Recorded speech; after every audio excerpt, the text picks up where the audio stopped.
എസ്തേറിൻ്റെ പുസ്തകം ചാപ്റ്റർ 1. അഹശ്വേരോശിൻ്റെ കാലത്ത് ഹിന്ദുദേശം മുതൽ കൂശ് വരെ 127 സംസ്ഥാനങ്ങൾ വാണ അഹശ്വേരോശ് ഇവൻ തന്നെ. ആ കാലത്ത് അഹശ്വേരോശ് രാജാവ് ശൂശൻ രാജധാനിയിൽ തൻ്റെ രാജാസനത്തിന്മേൽ ഇരിക്കുമ്പോൾ തൻ്റെ വാഴ്ചയുടെ 3-ാം ആണ്ടിൽ തൻ്റെ സകല പ്രഭുക്കന്മാർക്കും ഭൃത്യന്മാർക്കും ഒരു വിരുന്ന് കഴിച്ചു. പാർസ്യയിലെയും മേദ്യയിലെയും സേനാധിപന്മാരും പ്രഭുക്കന്മാരും സംസ്ഥാനപതികളും അവൻ്റെ സന്നിധിയിൽ ഉണ്ടായിരുന്നു. അന്ന് അവൻ തൻ്റെ രാജകീയ മഹത്വത്തിൻ്റെ ഐശ്വര്യവും തൻ്റെ മഹിമാധിക്യത്തിൻ്റെ പ്രതാപവും ഏറിയ നാൾ 180 ദിവസത്തോളം തന്നെ കാണിച്ചു. ആ നാളുകൾ കഴിഞ്ഞ ശേഷം രാജാവ് ശൂശൻ രാജധാനിയിൽ കൂടിയിരുന്ന വലിയവരും ചെറിയവരുമായ സകല ജനത്തിനും രാജധാനിയുടെ ഉദ്യാനപ്രാകാരത്തിൽ വെച്ച് 7 ദിവസം വിരുന്ന് കഴിച്ചു. അവിടെ വെൺകൽ തൂണുകളിന്മേൽ വെള്ളിവളയങ്ങളിൽ ശണനൂലും ധൂമ്രനൂലും കൊണ്ടുള്ള ചരടുകളാൽ വെള്ളയും പച്ചയും നീലയുമായ ശീലകൾ തൂക്കിയിരുന്നു. ചുവന്നതും വെളുത്തതും മഞ്ഞയും കറുത്തതുമായ മർമ്മരക്കല്ല് പടുത്തിരുന്ന തളത്തിൽ പൊൻകസവും വെള്ളിക്കസവുമുള്ള മെത്തകൾ ഉണ്ടായിരുന്നു. വിവിധ ആകൃതിയിലുള്ള പൊൻപാത്രങ്ങളിലായിരുന്നു അവർക്ക് കുടിപ്പാൻ കൊടുത്തത്. രാജവീഞ്ഞും രാജപദവിക്ക് ഒത്തവണ്ണം ധാരാളം ഉണ്ടായിരുന്നു.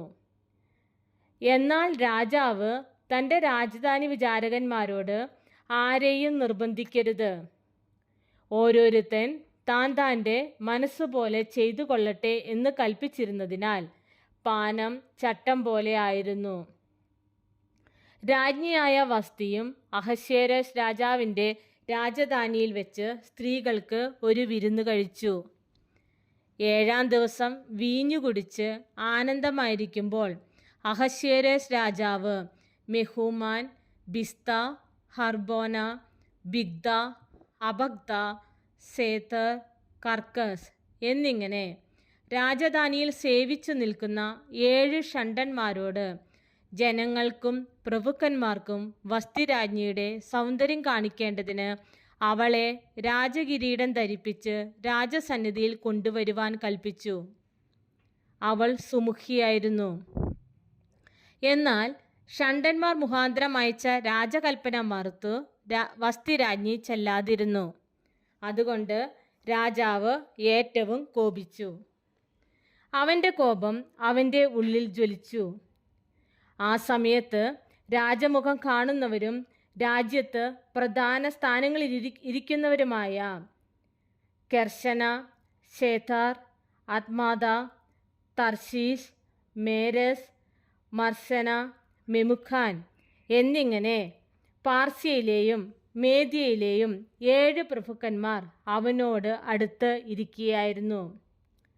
രാജ്യധർമ്മത്തിലും ന്യായത്തിലും പരിജ്ഞാനികളായ എല്ലാവരോടും ആലോചിക്കുക പതിവായിരുന്നതിനാൽ കാലജ്ഞന്മാരായ ആ വിദ്വാൻമാരോട് രാജാവ് ഷണ്ഡന്മാർ മുഖാന്തരം അഹശ്വേരോശ് രാജാവ് അയച്ച കൽപ്പന വസ്തി രാജ്ഞി അനുസരിക്കായക കൊണ്ട് രാജ്യധർമ്മപ്രകാരം അവളോട് ചെയ്യേണ്ടത് എന്ത് എന്ന് ചോദിച്ചു.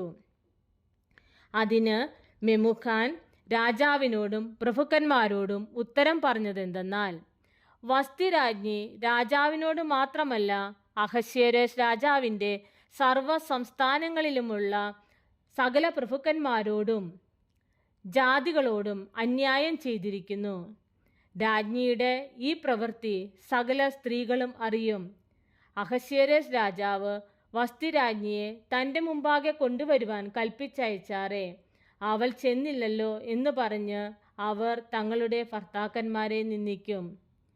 ഇന്ന് തന്നെ രാജ്ഞിയുടെ പ്രവൃത്തി കേട്ട പാർസ്യയിലെയും മേദ്യയിലെയും പ്രഭുപത്നിമാർ രാജാവിൻ്റെ സകല പ്രഭുക്കന്മാരോടും അങ്ങനെ തന്നെ പറയും. ഇങ്ങനെ നിന്ദയും നീരസവും അധികരിക്കും. രാജാവിന് സമ്മതമെങ്കിൽ വസ്തി ഇനി അഹശ്വേരോശ് രാജാവിൻ്റെ സന്നിധിയിൽ വരരുത് എന്ന് തിരുമുമ്പിൽ നിന്ന് ഒരു രാജകൽപ്പന പുറപ്പെടുവിക്കുകയും അത് മാറ്റിക്കൂടാതെ വണ്ണം പാർസ്യരുടെയും മേദ്യരുടെയും രാജ്യധർമ്മത്തിൽ എഴുതിക്കുകയും രാജാവ് അവളുടെ രാജ്ഞിസ്ഥാനം അവളേക്കാൾ നല്ലവളായ മറ്റൊരുത്തിക്ക് കൊടുക്കുകയും വേണം.